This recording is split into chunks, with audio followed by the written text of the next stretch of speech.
ችግራችን የተረዳው አይመስለኝም። ቢኮዝ ዓለም ችግራችን እንዳይረዳ ያደረገው ምንድነው?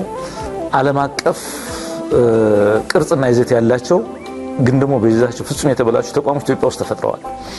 እንባ ጠባቂ፣ የሰብአዊ መብት ተቋም፣ ፓርላማ፣ ፌደራል የፍትህ ተቋማትና ሌሎች እነኚህ የሥርዓቱን መሰሪና ዘረኛና በታኝ ኃይሎች ደብቀውና በውስጣቸው ሸጉጦ የያዙ ተቋሞች ናቸው። እነኚህ ዓለም የሚረዳን ኢትዮጵያ በህግና በህግ የምትተዳደር 3 ቻምበር ያላት ህግ አውጪ፣ ህግ ተርጓሚ፣ ህግ አስፈጻሚ ያላት ከዚህ ያለፈ ነገር ደግሞ ቢኖር ሰብአዊ መብትን የሚከላከል ጥሰቶችን የሚከላከል ተቋም አላት አርጎ ነው የሚያየን። ዓለም እንዳይደርሱልን እንኳን ሸፍነውናል በሀገራችን ማስክ በእነሱ ጥበብ በተንኮልና ደግሞ ተክነውበታል ደግሞ እንዲህ አይነት መሰሪ ተቋማትን በመገንባት።